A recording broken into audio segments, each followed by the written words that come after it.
তো তোমায় তোমায় এভাবে কেউ দেখেনি তো, কেউ সন্দেহ করেনি তো? হ্যাঁ বলো। কেমন সন্দেহ? কি অঞ্জলি, তুমি কাঁদছো কেন?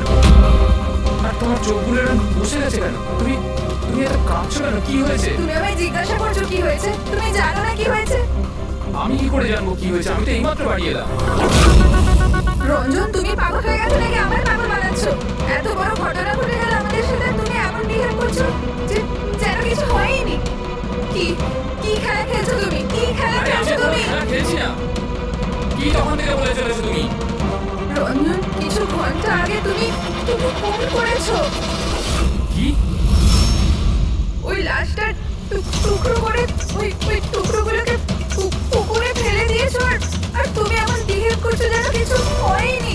মনে করো তুমি কেন এমন বিহেভ করছো? অঞ্জলি, তোমার কি হয়েছে? কিছু নেশা করেছো নাকি তুমি? হ্যাঁ, পাগলের মতো কথা বলছো। আরে কি খুন, কি মারা, কি কি এসব? What wrong with you? এক মিনিট, তোমার জামায় রক্ত, তোমার জামাতে রক্ত, আর তোমার মাথায় চোট লেগেছিল, আর এইসব তুমি জামা পরে চেঞ্জ করলে, কোথায় গেল এইসব কিছু? কত রক্ত পাগল হয়ে লেগেছিল। গেছো তুমি? আজ সকালে এই জামাটা পরেই তো গিয়েছিলাম অফিসে। এখন টায়ার্ড হয়ে এত রাতে অফিস থেকে বাড়ি এসেছি, টেনশনে রয়েছে, তুমি উল্টো পাল্টা বলে যাচ্ছ, ইরিটেট করছো আমাকে। আর এইসব কি গল্প তৈরি করছো খুন খুনের? হ্যাঁ, রঞ্জন, রঞ্জন ভালো করে মনে করো। হ্যাঁ, তুমি আমায় কল করেছিলে আর তুমি খুব ঘাবড়েছিলে। রঞ্জন, তুমি তুমি তুমি তুমি কাঁদছো কেন? সব ঠিক আছে তো? তখনই তুমি নিচে আসতে বলে, আর সাথে টুল বক্স আর পরিষ্কার করার কাপড়ও নিয়ে যেতে বলেছিলে। অঞ্জলি, রঞ্জন, এটা কি করে হলো? এত রক্ত, এই চোট, আর তুমি এইসব জিনিস কেন আমাকে আনতে বললে? অফিস থেকে গাড়ি করে বাড়ি আসছিলাম, তো রাস্তায় একটা মেয়ে আমার থেকে লিফট চাইলো। আমি ওর সাহায্য করতে গেলাম, তো আমার উপর হামলা করে দিল, আমার উপর। আর আমি নিজেকে বাঁচানোর জন্য আমি ওর খুন করে দিয়েছি। অঞ্জলি, আমাদের আমাদের এই লাশটাকে কোথাও একটা লুকাতেই হবে। ওই লাশটা আমরা শহরের বাইরে একটা পুকুরের কাছে নিয়ে গেলাম।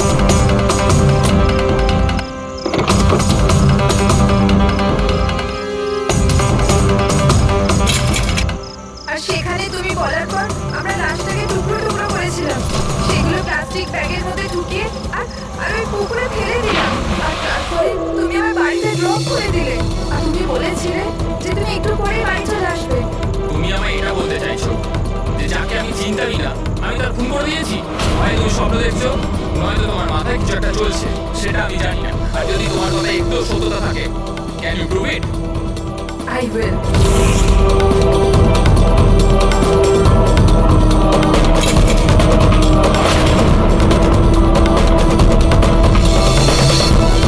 এই দেখো, আরে এই দেখো, এবার বলো, প্রুফ চেয়েছিলে না তুমি? এই দেখো প্রুফ, এবার বলো, এই জামাগুলোতে রক্ত কোথা থেকে এলো? এমনটা না তো যে এগুলো তুমিই করেছো, তুমি আমাকে ফাঁসানোর চেষ্টা করছো। আচ্ছা, এবার আমি বুঝতে পেরেছি, তোরা সবাই মিলে আমার সাথে ইয়ার্কি মারছো না তো? ওখানে অফিসেও আমার কলিগেরা এক মাস ধরে উল্টো পাল্টা বলেই চলেছে যে আমি তোকে ওখানে দেখেছি, আমি তোকে এখানে দেখেছি, আর আমি বলে বলে হাঁপিয়ে যাচ্ছি যে আমি ওখানে ছিলামই না। কিন্তু এখন যেটা তুমি করছো না, এটা কিন্তু ভুল করছো। এইসব একটা ইন্টেলিজেন্স চক্রান্ত, যেটা তুমি প্ল্যান করেছো। তুমি খুন করেছো অঞ্জলি, আর তুমি এটাতে আমাকে ফাঁসাতে চাও। আমি যাচ্ছি পুলিশের কাছে। সিআইডি কে ডাকো। ছাড়ো। কেন এমন করছো? রঞ্জন, রঞ্জন, তুমি খুন করেছো, তুমি সিআইডি কে কেন ডাকছো?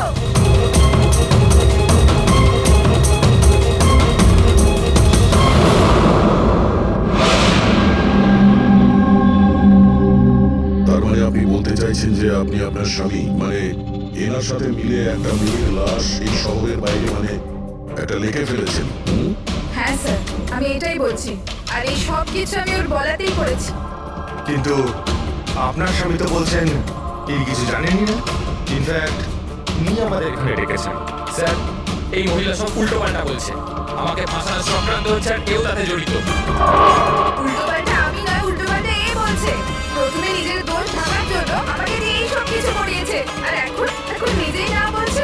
স্যার, আমি আপনাকে সত্যি কথা বলছি। আমি বলেছিলাম না যে আমার হ্যাঁ, ওই একই রকম দেখতে লোকের কথা। যে আপনার বন্ধু অ্যালেক্সরা আপনার মতো দেখতে লোকের সঙ্গে দেখা করছে, কিন্তু এটা মনে হচ্ছে না যে আপনার এই গল্পটা সত্যি কম আর কাল্পনিক বেশি লাগছে। স্যার এই লোকটা আপনাদের মিথ্যে বলছে, আমি সত্যি বলছি। ইনফ্যাক্ট আপনারা তো জানেনও না যে কি হয়েছিল। স্যার রঞ্জন আমাকে টুল বক্স আর একটা কাপড় নিয়ে নিচে পার্কিং এ ডেকেছিল, আর ওখানেও আমাকে বললো যে ও একটা মেয়েকে খুন করে ফেলেছে। সেখানে আমরা লাশের টুকরো করে জলে ফেলে দিয়েছিলাম। স্যার প্লিজ আমায় বিশ্বাস করুন স্যার, একই রকম দেখতে একটা লোক এরকম করছে, আর না হলে সবাই মিলে চক্রান্ত করছে যাতে আমাকে ফাঁসানো হচ্ছে।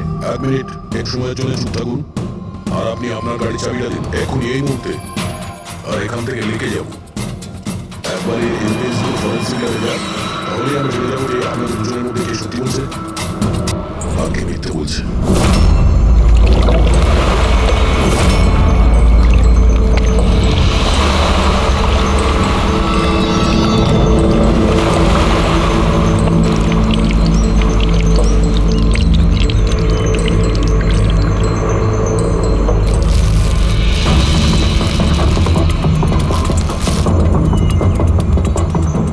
এই মেয়েটা কি? স্যার আমি কি জানি, আপনি আমাকে কেন জিজ্ঞেস করছেন? যা কিছু জানার এর থেকে জানুন না। স্যার আমি এই মেয়েটাকে চিনি না, আমি জানি না একে, আমি একে মারিনি স্যার। আমি তো ওই সময় শুধু এই লোকটার হেল্প করছিলাম। আমি অনেক রাত অব্দি অফিসে ছিলাম স্যার, আপনি চাইলে সিসিটিভি ফুটেজ দেখতে পারেন। চিনের নিচে দেখো, টুপির নিচে স্টিচেস আছে, আর সেগুলো খুব বেশি পুরনো নয়, মনে হচ্ছে কিছুদিন আগেও আঘাত পেয়েছে।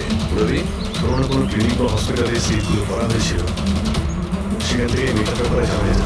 আর এক কাজ করো ফেডরিক, মগজ, এই বডি টুকরোগুলো আছে না, এই সব কটা আমাদের ফরেন্সিক ল্যাবে পাঠিয়ে দাও, আর এদের দুজনকে আমাদের বিউরোতে নিয়ে চলো। স্যার এ বলছে যে কয়েকদিন ধরে ওরই মতো দেখতে কোনো লোক ওকে ফাঁসানোর চেষ্টা করছে। এর চেনাশোনা লোকরা ওই লোকটার সঙ্গে বিভিন্ন জায়গায় দেখা করছে, আর ওরা ভাবছে যে ও এই। হ্যাঁ স্যার, আমায় ফাঁসানো হচ্ছে স্যার, আর ওই চক্রান্তে এও রয়েছে স্যার। স্যার আপনি বলুন, আমি যদি এসব করতাম তাহলে আমি আপনাদের ফোন কেন করতাম? স্যার এখন অবধি আমি আপনাদের যা বলেছি সবকিছু প্রমাণ হয়েছে তো। লাশ তো পাওয়া গেল রেখে, আর ওর গাড়ির ডিকিতে রক্ত পেলেন তো। স্যার আপনি নিজেই বলুন, যখন এতটা সত্যি আমি বলেছি তাহলে এখন মিথ্যে আমি কেন বলবো? আমাকে ফাঁসানোর জন্য স্যার, আমি বলছি স্যার এটা চক্রান্ত স্যার, আমাকে ফাঁসানোর জন্য। ব্যাস ব্যাস, কে কি কাজ করেছে আর করেনি সেটার খোঁজ আমরা করব। শুধু একটা কথা মনে রাখবেন যে আমাদের সন্দেহ শুধু আপনাদের দুজনকে। বাট স্যার আমি কিচ্ছু করিনি, আমি নির্দোষ। আমি হতে পারে হয়তো আপনি খুন করেননি, কিন্তু লাশকে টুকরো টুকরো করে লেকে ফেলে দেওয়া এটাও কিন্তু বড় অপরাধ, বুঝেছেন আপনি? স্যার সিসিটিভি ফুটেজ পেয়ে গেছি।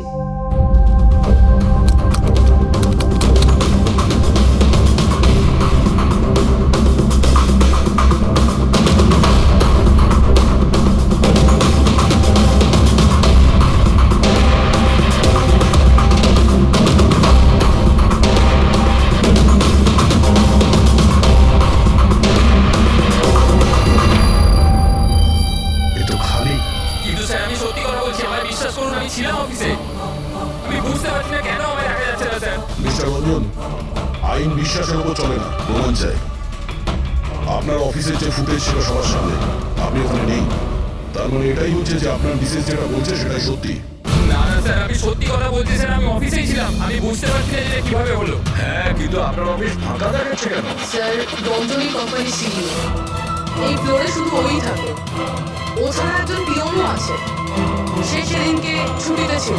আচ্ছা, রঞ্জন বাবু ঠিক ওই দিনেই আপনার পিয়ন অ্যাবসেন্ট কেন? স্যার আমি সত্যি বলছি স্যার, আমি অফিসে ছিলাম। মিস্টার রঞ্জন, নিজেকে নিরপরাধী প্রমাণ করবার জন্য কোনো রকম প্রমাণ আপনার কাছে নেই। আরে কুন্দর, ভালো হয়েছে তুই এসে গেছিস ভাই। এরা বলছে যে আমি কারো খুন করেছি। আরে আমি কাউকে কিভাবে মারতে পারি বল না, বোঝা না ভাই। এ করতে পারে না স্যার। স্যার এর জীবনে একটা মাছি পর্যন্ত মারেনি। হ্যাঁ এটা ঠিক যে ও মাঝে মাঝে খুব রেগে যায়, রাগকে কন্ট্রোল করতে পারে না। হ্যাঁ স্যার, অনেকদিন ধরে চিকিৎসা চলছে, ও ওষুধপত্র খান রঞ্জন দাদা, কিন্তু কখনো কখনো যদি ওষুধ খেতে ভুলে যায় তাহলে নিজেকে সামলাতে পারে না। এই কথাটা তুমি আমাদের কেন বলনি? স্যার আমি ওই শুধু আপনাকে নয়, কাউকেই হয়তো বলেনি কথা। আমার ক্ষমতা চলতো তো তার এই বিয়েটা হতে দিতাম না। আমি তো আমার মেয়ের কাছে হেরে বসে আছি। এই লোকটা তো একটা সাইকো সাইকো। এই রঞ্জন একজন মানসিক রোগী রোগী। এর পার্সোনালিটি ডিসঅর্ডার আছে। এর মাথা তো সেটাই মনে রাখে যেটা ও মনে রাখতে চায়, বাকি সমস্ত কথা তো এ ভুলে যায়। হতে পারছে যে খুনটা এই করেছে আর ভুলে গেছে। ব্যাপারটা হচ্ছে যে আমি আগে অসুস্থ ছিলাম, কিন্তু তারপর আমি ঠিক হয়ে গেছিলাম। আপনি এরকম কেন বলছেন? কুন্দন, কুন্দন তুই বল, আমি সত্যি বলছি কিনা। যদি আপনি বলুন না। আরে তুমি বলো না। আপনারা আমায় এভাবে কেন দেখছেন? আরে আমি সাইকো নই, আমি অসুস্থ নই, কোনো মানসিক রোগ নেই আমার, একদম ঠিক আছি আমি। আরে বলো না, বলো না। বাস, অনেক হয়েছে। এটা তোমার বাড়ি নয়, বিউগো। এই নাটক এখানে চলবে না। একটা কাজ করো, পাশের ঘরে গিয়ে এনাদের বসাও। যান, ওই দিকটা যান যান। সমস্ত প্রমাণ ওই রঞ্জনের বিরুদ্ধে, আর তাছাড়াও ওর আচরণটা ঠিক নেই। কিন্তু বুঝে উঠতে পারছি না, জানি না কেন আবার এই ব্যাপারটা এড়িয়েও যেতে পারছি না। ও বারবার আমাদেরকে বলছে যে অফিসের সিসিটিভি ফুটেজটা চেক করুন। আমি অফিসে ছিলাম। এতটা জোর দিয়ে কেউ বলতে পারে না। আরো একটা ব্যাপার স্যার, ফোন ওই করেছিল। কোনো খুনি এরকম কেন করবে? আর স্যার ওই ডিসোসিয়েটিভ পার্সোনালিটি ডিসঅর্ডার, হয়তো খুনটা করেছে আর তারপর ভুলে গেছে। এই রোগটাতে এরকমই হয় স্যার। হতে পারে, এটা হতেই পারে। একটা কাজ করি আমরা, এই যে সিসিটিভি ফুটেজ আছে না, এটাকে ল্যাবে পাঠাই, চেক করে দেখি এই ফুটেজটা কেউ কোনোভাবে এডিট করে চেঞ্জ করেছে কিনা। আর স্যার ওই একই রকম দেখতে ব্যাপারটা। ও এটা বলছে যে ওর বন্ধুরা ওর মতো দেখতে লোকটাকে দেখেছে, আর ওই লোকটা ওর বন্ধুগুলোকে চিনতেও পারেনি। চলো ওর বন্ধুদের সাথে কথা বলি, জিজ্ঞাসাবাদ করি, জেরা করি, তারপর দেখি ওদের কথায় কতটা সত্যি আছে। স্যার হতে পারে এই চৈতালি আর কুন্দন রঞ্জনের শুভাকাঙ্ক্ষী হওয়ার চেষ্টা করছে, হয়তো তা নয়। আর এদিকে শায়লা, উনি তো চানই এই দোষটা রঞ্জনের ওপর আসুক, যাতে ওনার মেয়েকে আর এই বিয়েটা করতে না হয়। স্যার স্যার, যে মেয়েটা মারা গেছে ওর ফটো হসপিটালের ক্লিনিকে পাঠিয়ে দিয়েছি। ওকে শনাক্ত করা হয়েছে। ওর নাম হলো অনামিকা। দুদিন আগেই ওখানে গিয়েছিল ওর আঘাত দেখাতে। অনামিকা, অনামিকা, এই অনামিকার পুরো ফোন রেকর্ড চেক করো, খোঁজ নাও এ কোথায় থাকতো, কি করতো, এর সঙ্গে রঞ্জনের কি সম্পর্ক ছিল।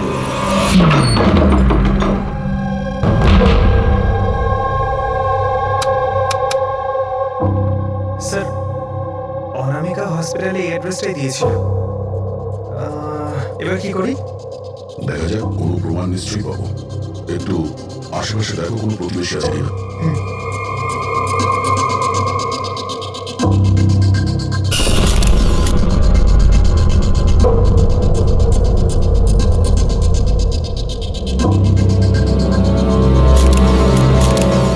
স্যার, এটা অঙ্কিত, অনামিকার প্রতিবেশী। হ্যালো স্যার, কি হয়েছে বলুন? অনামিকা ঠিক আছে তো?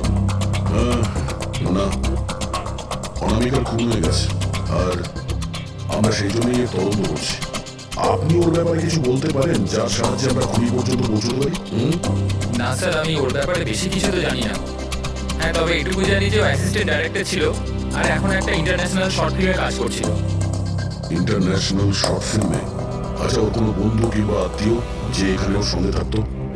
ও তো এনারাই ছিল স্যার, এই কিছু মাস আগেই এখানে থাকতে এসেছিল। আমি তো ওর পরিবারের কাউকে দেখিনি।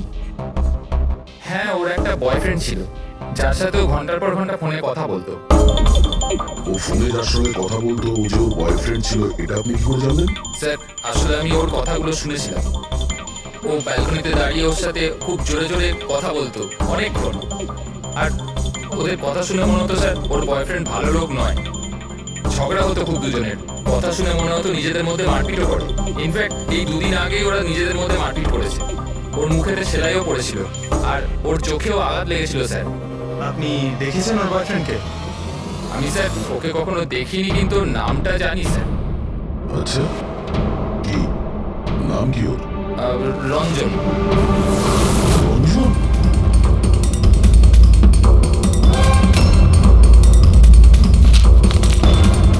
স্যার হ্যাঁ? এই দেখুন, এই অনামিকার পাসপোর্টে এই বার্সেলোনার ভিসা লাগানো রয়েছে। বার্সেলোনা?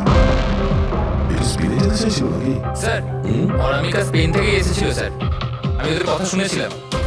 স্যার ও বিরক্ত হয়ে গেছিল রঞ্জনের জন্য, সারা জীবনের জন্য স্পেন ফিরে যেতে চাইছিল। স্যার আমার মনে হয় ওর খুন রঞ্জনই করেছে। ও চাইতো না যে ও স্পেনে চলে যাক।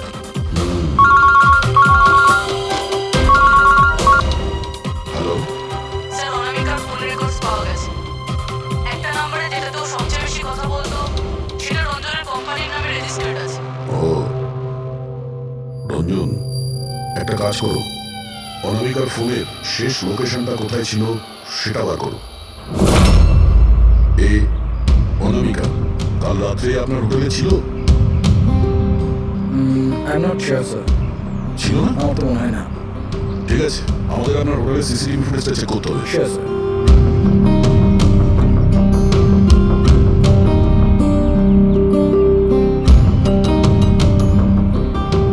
এই তো অনামিকা।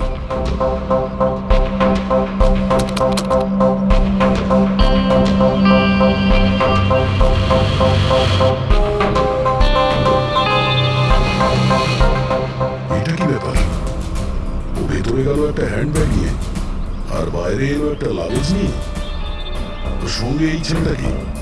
স্যার ও তো আমাদের বেল বয়। বেল বয়? কোথায় আছে এখন? কাল রাত্রে তুমি যখন ওই মেয়েটার লাগেজ নিয়ে বাইরে যাচ্ছিলে তখন ওর জন্য কি অপেক্ষা করছিল বাইরে? হ্যাঁ স্যার, একজন লোক তো ছিল, ওর জন্য ওয়েট করছিল। কে ছিল? লম্বা রোগা করে একজন ছিল। লম্বা রোগা করে? এ ছিল ওই লোকটা? স্যার মনে হচ্ছে তো এরকমই ছিল। দেখে তাই মনে হচ্ছিল মানে? স্যার ও দূরে দাঁড়িয়ে ছিল, তাই আমি ঠিক মতো দেখতে পাইনি। ও, তার মানে এই রঞ্জন, ও আমাদের মিথ্যে কথা বলেছে। ও অনামিকাকে আগে থেকেই চিনত, আর শেষবার অনামিকা ওর সাথেই ছিল। রঞ্জন বলছে যে আপনারা ওকে আলাদা আলাদা জায়গাতে দেখেছিলেন, কিন্তু ও বলছে ওখানে ছিলই না। ব্যাপারটা কি বলুন তো? স্যার আমি একদিন কফি শপে কফি খাচ্ছিলাম, আমি দেখলাম যে রঞ্জন বাইরে কারোর সাথে কথা বলছে। রঞ্জন, রঞ্জন, এই রঞ্জন! স্যার আমি যখন ওকে ডাকলাম, ও জানি না কেন আমার কথা না শুনে অন্যদিকে চলে গেল। রঞ্জন! কিন্তু স্যার যখন আমি এটা ওর সঙ্গে কথা বললাম, তখন ও বললো যে ওখানে ছিলই না। আমি জানি না ওখানে মিথ্যে কথা বললাম। আর লীলা দেবী, ওকে আপনি কোথায় দেখেছিলেন? কান্দিওয়ালাতে একটা জুয়েলারি শপে। ওর সঙ্গে একটা মেয়েও ছিল। রঞ্জন, রঞ্জন! আচ্ছা, এই মেয়েটা ছিল কি? হ্যাঁ স্যার, এই মেয়েটাই ছিল। কিন্তু যখন ওর সঙ্গে আমি ফোনে কথা বললাম, বলতে শুরু করলে আমি তো ওখানে ছিলামই না। আর তোমার সঙ্গে কি এটাই ঘটেছে? হ্যাঁ স্যার, ও বাজারেতে আমার সামনে দিয়ে যাচ্ছে, আমি ওকে হাত দেখালাম, ভাই বললাম, মদন রে, তো সরাসরি আমায় ইগনোর করলো, অটোতে বসে চলে গেল। এদিকে দেখ ভাই, আমি রঞ্জন, রঞ্জন। ঠিক আছে, thank you very much. Sir, এদের কথা শুনে মনে হচ্ছে রঞ্জন ইচ্ছে করে ওদের সামনে এসেছিল আর এরকম বিহেভিয়ার করেছে। কিন্তু অভিজিৎ, কি কারণ হতে পারে এরকম ব্যবহার কেন রঞ্জন করেছিল? না না না না, কিছু না কিছু গোলমাল তো নিশ্চয়ই আছে অভিজিৎ। যেখানে যেখানে এরা রঞ্জনকে দেখেছে না, দেখি ওখানে কোনো সিসিটিভি ফুটেজ পাওয়া যায় কিনা।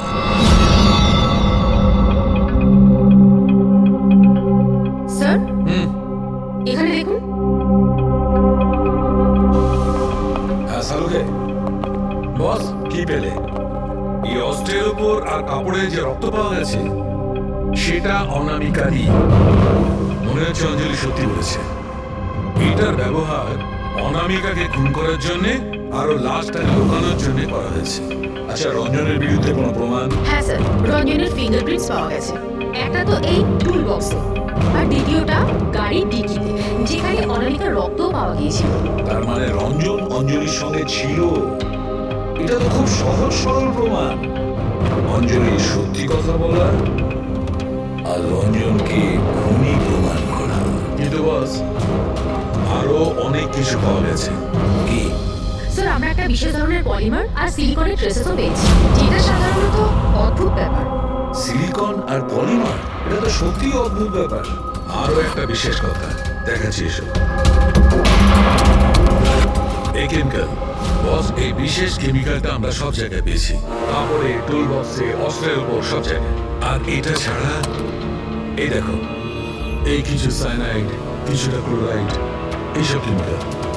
সবচেয়ে বড় কথা হচ্ছে এই যতগুলো কেমিক্যাল আছে এই সিচুয়েশনে এখানে এগুলো থাকাই উচিত না। রঞ্জন, এই রঞ্জনের স্বাধীন থাকা চলবে না।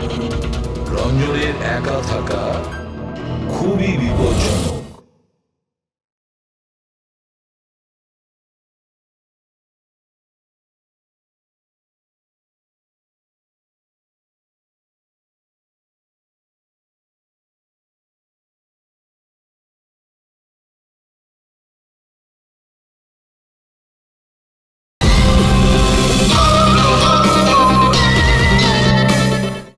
অনামিকার প্রতিবেশীরা বলছে যে তুমি অনামিকার বয়ফ্রেন্ড। না স্যার, কিন্তু তুমি ওকে অনেক মারধর করতে। না না, এটা একদম মিথ্যে স্যার, ভুল কথা হলো। লোকে আমার নামে বিভিন্ন কথা বলে বেড়ায়, কিন্তু সত্যিটা তো হলো যে আমি কোনো অনামিকাকে চিনি না। আচ্ছা, এই তোমার ক্রেডিট কার্ডের বিলস এগুলো তো ছিল না? এই দেখো, এই অনামিকা বার্সেলোনা ফ্লাইটের টিকিট তোমার ক্রেডিট কার্ড থেকে কেনা হয়েছে। আর ও যে নাম্বারটায় ঘন্টার পর ঘন্টা কথা বলতো সেটা তোমার কোম্পানির নামে রেজিস্টার করা আছে। আর সব থেকে বড় কথা, তোমার গাড়ির ডিকিতে অনামিকার রক্তের ছাপ পাওয়া গেছে। আর তুমি কি মনে করছো যে আমরা এর ওর কথা শুনে তোমার ওপর দোষ চাপাচ্ছি? এই সমস্ত প্রমাণই যথেষ্ট এটা প্রমাণ করার জন্য যে তুমি অনামিকাকে খুন করেছো। না স্যার, আমি কারোর খুন করিনি। আর স্যার, এই ক্রেডিট কার্ড, স্যার আমার কাছে তো অনেক ক্রেডিট কার্ড আছে স্যার। আর স্যার, আমি আজ অব্দি আমার ক্রেডিট কার্ড দিয়ে কখনো বার্সেলোনার টিকিট বুক করিনি। তাহলে উল্টোপাল্টা কথা বলা বন্ধ করো রঞ্জন। অনামিকা তোমার গার্লফ্রেন্ড ছিল আর তোমার জন্য বিপদ হয়ে দাঁড়িয়েছিল, আর ওর হাত থেকে মুক্তি পাওয়ার জন্য তুমি ওকে খুন করে দিলে। আর শুধু খুন করলে না, তার সাথে আমাকেও ফাঁসিয়ে দিলে। না, আমি এরকম করিনি অঞ্জলি, আমার কথাটা বোঝার চেষ্টা করো তুমি। বৌদি, মানছি যে সমস্ত প্রমাণ এটাই ইঙ্গিত করছে যে রঞ্জনী খুনটা করেছে, কিন্তু কিছু প্রমাণিত হয়নি এখন। আপনারা প্লিজ আমাদের কাজ করতে দিন। দেখো অর্জুন, তোমার নির্দোষ হওয়ার কোনো প্রমাণ তোমার কাছে নেই। আর খুনের সময় তুমি কোথায় ছিলে এর কোনো সাক্ষীও নেই। আর তোমার ওই অফিসে সিসিটিভি ক্যামেরা ফুটেজ, ওর মধ্যে তুমি উধাও। অনামিকার হোটেলের বাইরে তোমার গাড়ি দাঁড়িয়ে থাকা, তোমার গাড়ির ডিকিতে অনামিকার রক্ত পাওয়া, ফোন রেকর্ড, ক্রেডিট কার্ড বিলস। তোমার বাঁচার আর কোনো রাস্তা নেই। এই একই রকম দেখতে অ্যাঙ্গেলটা একবার পরিষ্কার হয়ে যাক, তারপর তোমাকে অ্যারেস্ট না করার কোনো কারণ আমাদের কাছে থাকবে না। ততক্ষণের জন্য তুমি এখানে নিজের বাড়িতেই নজরবন্দি থাকবে, ফ্রেডির তত্ত্বাবধানে। আর আপনারা তদন্ত শেষ না হওয়া পর্যন্ত আপনাদের মধ্যে কেউ এখান থেকে যাবে না। ফ্রেডি, নজর রেখো। Sir, sir please sir, sir আমার কথাটা বোঝার চেষ্টা করুন, আমি কিচ্ছু করিনি। পূর্বী, তুমি কি বলছো তুমি খেয়াল করেছো? হ্যাঁ স্যার, স্যার ইমেজ ফরেন্সিক এক্সপার্টরা কনফার্ম করেছে এই রঞ্জনের ফুটেজের সাথে এডিট করা হয়েছে। এই ফুটেজটায় কিছু আউট অফ ফোকাস ব্যাপার আছে, যেটা থেকে এটা প্রুফ হয় যে এখানে কেউ একজন ছিল, যেটাকে খুবই ভালোভাবে ডিলিট করা হয়েছে। কোনো আর কেউ নয়, ও রঞ্জনী। তার মানে ওই একই রকম দেখতে গল্পটা সত্যি। অনামিকা খুনের সময় ও অফিসেই ছিল। তাহলে ওর খুন কি করে করবে? একটাই লোক একই সময়ে দু জায়গায় কি করে হতে পারে? স্যার, স্যার সেই সব সিসিটিভি ফুটেজ পেয়ে গেছি যেখানে রঞ্জনের বন্ধুরা রঞ্জনকে দেখেছে। কফি শপ, জুয়েলারি শপ আর মার্কেটে। দরজা খোলো, বাইরে বেরোতে দাও। আরে কেন আমাকে আটকে রেখেছো? খোলো, আমি বলছি খুলে দাও। এটা কি হচ্ছে? ওর আবার আগের মতো অবস্থা নেই তো? খোলো। সে কি? তাহলে তো ওনাকে খাওয়াতে হবে নিশ্চয়ই কোনো উপায় থাকবে। শুধু একটাই ওষুধ আছে, ঘুমের ইনজেকশন। খোলো, আমি বলছি দরজাটা খোলো। আরে এইভাবে কেউ আমাকে আটকে রাখে নাকি? আমার তো খুব ভয় লাগছে। ওই দরজা ভেঙে মাথা দাও। মাথায় উড়ে কিছু করে দেবে না তো? সব এক একটা রং পরীক্ষা নিয়ে দেখছি। আরে কেন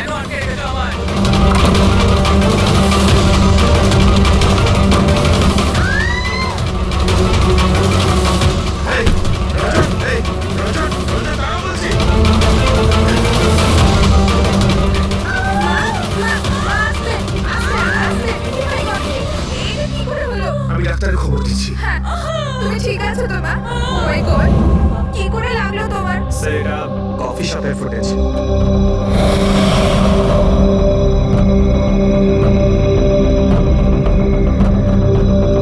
স্যার এবার জুয়েলারি শপ।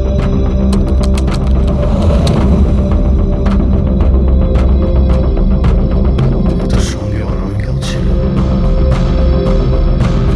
এখনো পর্যন্ত সবকিছু তো নর্মাল লাগছে।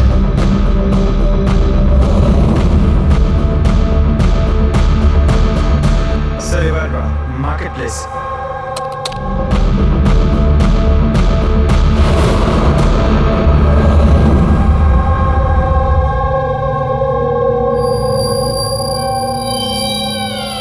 পঙ্কজ একটু রিওয়াইন্ড করো।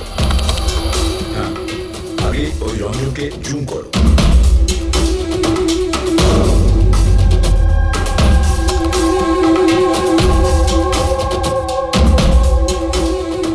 এই দেখো, এর হাঁটা চলে একটু আলাদা।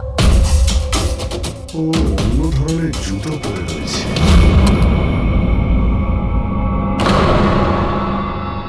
কিন্তু এটা কি? দয়া ওয়াকিং বুট পরেছে, ওয়াকিং বুট।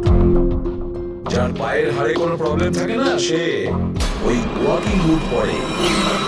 কিন্তু রঞ্জনের পা তো একদমই ঠিকঠাক আছে। সেটাই তো, এটা তো হতেই পারে না। তাহলে ও কি? আচ্ছা লোকে বলো কি এখনই? আচ্ছা ঠিক আছে, আমি আসছি। সালুকে ফরেন্সিক ল্যাবে রেখেছে, এখনই যেতে হবে। চলো। হ্যাঁ ঠিক, বলো কি বলে তুমি? ঠিক আছে, হ্যাঁ ওখানেই থেকো। ফ্রেডরিক বলছিল রঞ্জন পালিয়ে গেছে শালের ওপর আঘাত করে। কিন্তু ফ্রেডি তো ছিল ওখানে। সেটাই তো। একটা কাজ করো দাদা, তুমি আর পঙ্কজ ওখানে চলে যাও, আমরা ফরেন্সিক ল্যাবে যাচ্ছি। আচ্ছা সালুকে তুমি রঞ্জনকে গ্রেফতার করতে বারণ করেছিলে, ব্যাস ও তো ওদেরকে আঘাত করে পালিয়ে গেছে। আর তুমি এখানে এসব কি করছো? এখানে এখানে এরকম মিউজিয়াম সাজিয়েছো কেন? মিউজিয়াম নয় বস, তাহলে? এটা হচ্ছে সেই ধাঁধাটার জবাব যেটা আমরা সলভ করতে পারি। হ্যাঁ, রঞ্জন পালিয়ে যাওয়াতে আমার খুব আফসোস হয়েছে, কিন্তু আই এম শিওর তোমরা ওকে ঠিক ধরে ফেলবে। তোমাদের মনে আছে ওই যে কেমিক্যালটা আমরা ক্রাইম স্পটে পেয়েছিলাম? তো তার সঙ্গে ওর কি সম্পর্ক? সেটা আমি আপনাদেরকে বলছি। আপনি কে? এ হচ্ছে জগৎ। এক মিনিট, সব কিছু বুঝতে পারবে বস। বেহুল, হাই স্যার। এবার এর সঙ্গে আমার এই কেসের কি সম্পর্ক? আপনারা ওর সাথে একটু মন দিয়ে কথা বলুন, দেখুন সব কিছু জানতে পারবেন। এটা বলুন তো যে আপনি কে, আর এই কেসের সঙ্গে আপনার কি সম্পর্ক? এক মিনিট। এনার চোখগুলো দেখে তো কেমন যেন একটা মনে হচ্ছে। শুধু চোখই নয়, এনার তো পুরো মুখের মধ্যেই কিছু। গোলমাল আছে অভিজিৎ, কেসের ওপরে গোলমাল আছে।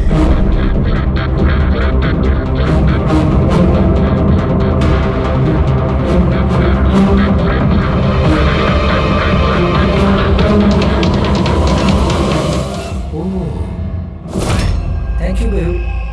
এটা কি?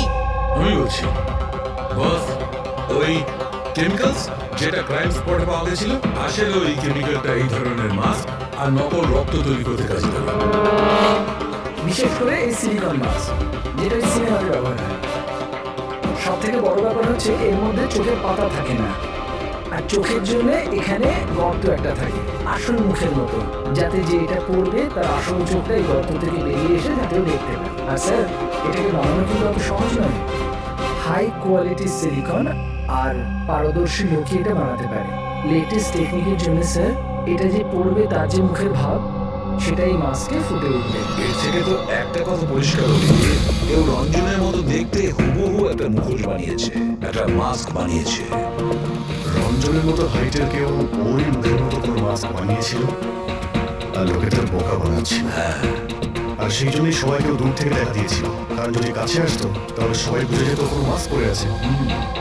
আর স্যার অঞ্জলি, ও ও তোর সাথেই ছিল, ওর সাথে কথাও হয়েছে, ওর সাথে লাশটা লুকোনোর চেষ্টা করেছে। ওর মুখে রক্ত লেগেছিল আর ওখানে লাশগুলোকে কাটছিল আর লুকিয়ে রাখার চেষ্টাও করেছিল, তাই হয়তো তাড়াহুড়োতে কোনো খেয়ালই করেনি। আর তাছাড়াও এই যে একই রকম দেখতে না, নিশ্চয়ই ওর পায়ের হাড়ে ওর প্রবলেম ছিল, তাই ও ওয়াকিং বুট পরেছিল। আর এই মাস্ক তৈরি করাও এত সহজ নয়। স্যার এই মাস্ক ফিল্ম প্রজেক্টে কাজে লাগে। হ্যাঁ, তবে এটুকু জানি যে ও অ্যাসিস্ট্যান্ট ডাইরেক্টর ছিল আর এখন একটা ইন্টারন্যাশনাল শর্ট ফিল্মে কাজ করছে। স্যার দয়া বলছিল যে অনামিকা ও নাকি কোনো ইন্টারন্যাশনাল শর্ট ফিল্মে কাজ করছিল। ওর পক্ষে এগুলো করা তো খুবই সহজ। তার মানে ও রঞ্জনের গার্লফ্রেন্ড ছিল না, ওকে নিজেরই খুনে ফাঁসানোর চেষ্টা করেছিল। সেই জন্যই ও রেলওয়েকে গাড়ি উঠতে নিয়ে গিয়েছিল। সে নিজের প্রতিবেশীর সামনে রঞ্জনের সাথে ফোনে কথা বলার নাটক করেছিল। মানলাম, ওই আমি মানলাম, কিন্তু কেউ নিজের মৃত্যুর ষড়যন্ত্র নিজে কেন করবে? মানে আমি বলতে চাচ্ছি, অনামিকা তার নিজের মৃত্যু কেন নিজে ডেকে আনবে? না না না না, কিছু তো একটা গোলমাল আছে। কেউ তো একজন আছে যে অনামিকাকে শিখন্ডি খাড়া করেছে, আর সেই পুরো কেসটার মাস্টার মাইন্ড, বুঝেছো? আপনাদের মাথা খারাপ আছে? ফ্রেডি ইঞ্জেকশন নেওয়ার জন্য ভেতরে আছে আর তোমরা ওই লোকটাকে ছেড়ে দিলে। আমরা তোকে পালাতে দিইনি, আমরা কি দরজা খোলার কি দরকার ছিল? ওই লোকটা যে মানসিক অবস্থা নিয়ে এখান থেকে পালিয়ে আছে, কে জানে কার সাথে কি করবে। শায়লা দেবীর উপর হামলা করেই দিয়েছে। স্যার একটা কথা বুঝতে পারলাম না, ওরা তোমাদের দুজনের সামনে থেকে পালালো আর তোমরা ধরতে পারলে না ওদের? স্যার আমরা খুব ভয় পেয়ে গেছিলাম আর সব কিছু এত তাড়াতাড়ি হলো। স্যার আমরা যদি মাঝখানে আসতাম তাহলে আমাদের উপর হামলা করতে পারতাম না স্যার। হ্যাঁ, যেমনভাবে আন্টিকে হামলা করেছিল আমাদেরও করতে তাহলে। এক মিনিট, শায়লা দেবীর উপর হামলা? কিন্তু কিভাবে? ওর কাছে অস্ত্র কি করে এলো? এখানে তো কোনো অস্ত্র ছিল না, আমরা সমস্ত অস্ত্র সরিয়ে দিয়েছিলাম। হ্যাঁ স্যার, শুধু ঘরে কেন, কিচেনেও সবজি কাটার পর শুরু পর্যন্ত।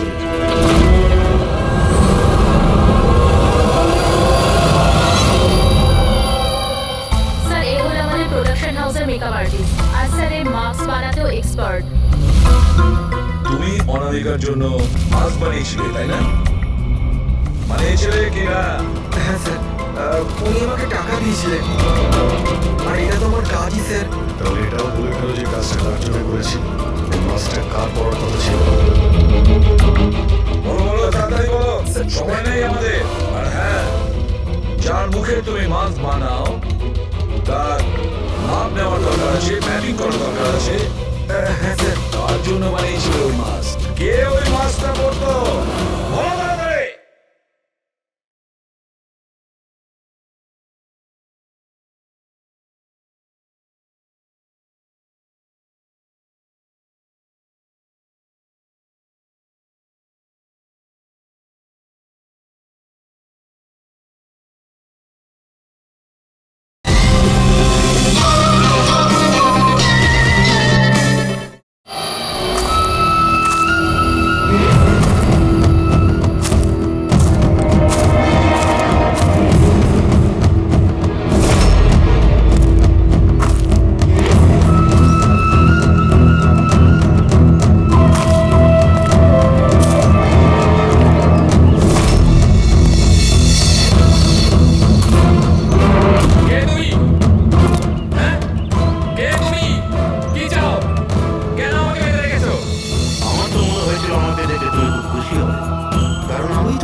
কারণ এটাই, আমি তোমার মতো মুখের হাত করে নেই এখন। নাহলে তুমি আমাকে চিনতে পারতে না যে আসল তুমি না আমি। আরেকটা কথা, আমি তোমার আওয়াজে কথাও বলতে পারি, কিন্তু তুমি এমন কেন করছো? যাতে অনামিকার খুনের জন্য তোমার জেল হয়ে যায়।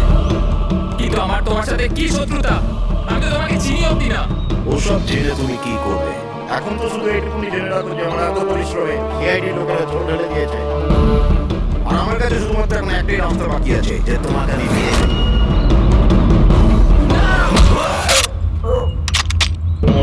সিআইডি তোমরা এখানে কি করে?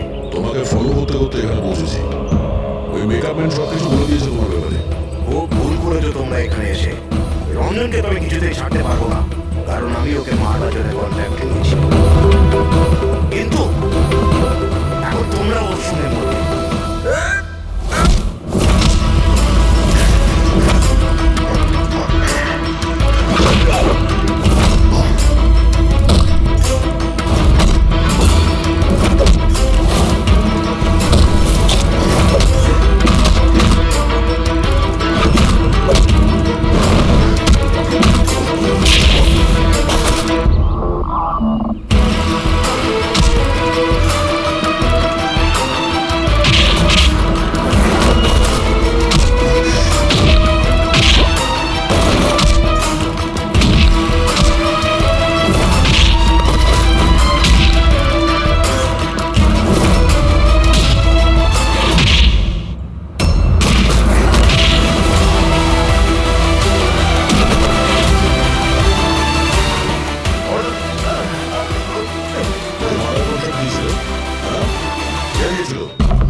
অনামিকা মারা যাওয়ার পরেও তোমাদের প্ল্যান চালু আছে। কে মাস্টার মাইন্ডা? আমায় ক্ষমা করে দাও মা। তোমার মতের বিরুদ্ধে গিয়ে বিয়ে করে আমি অনেক বড় ভুল করে ফেলেছি। কখনো ভাবতেও পারিনি যে ও এসব করতে পারে। রঞ্জন কোথায়? ওকে পেলেন না আপনারা? পাওয়া গেছে রঞ্জনকে। আপনারা সবাই এটা জেনে হয়তো অবাক হলেন যে রঞ্জন নির্দোষ। এটা আপনারা কি বলছেন? কোন রঞ্জনই করেছে? একদম না, রঞ্জন খুন করেনি। খুন করেছে আপনাদের মধ্যে কেউ একজন। আমরা? কিন্তু আপনি তো জানেন যে এই সবার উপস্থিতিতেই রঞ্জন আমাকে আঘাত করেছে। কি করে করলো? মানে কোন জিনিস দিয়ে আপনার উপরে আক্রমণ করেছিলেন? আমি বলেছিলাম না যে ও ছুরি দিয়ে আমাকে আঘাত করেছিল। কিন্তু ছুরি তো ছিল না, আমরা সমস্ত অস্ত্র সরিয়ে দিয়েছিলাম। আপনার এই আঘাত ছুরি দিয়ে নয়, বরং নেইল পাইপ, নখ কাটার জন্য যেটা ব্যবহার করা হয়, আপনার এই আঘাত সেটা থেকে লেগেছে। মনে হচ্ছে উনি এখনো কনফিউজড। কোনো ব্যাপার নয়, ওনাকে আমরা সাহায্য করছি। ফ্রেডি,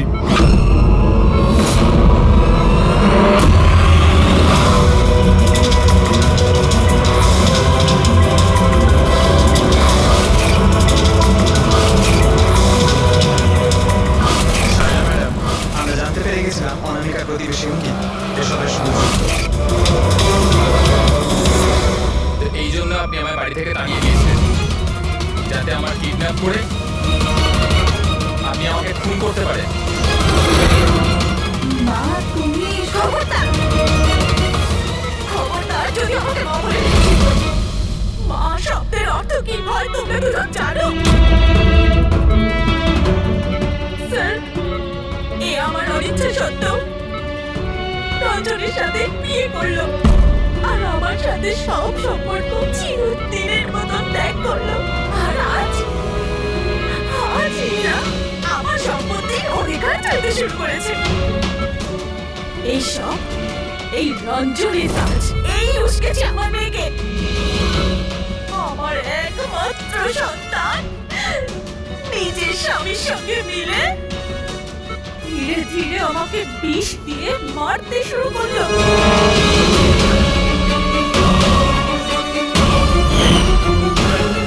দুবোটা তাড়াতাড়ি করো অঞ্জলি, এটা নিয়ে গিয়ে মায়ের ঘরে রেখে দাও, যাও।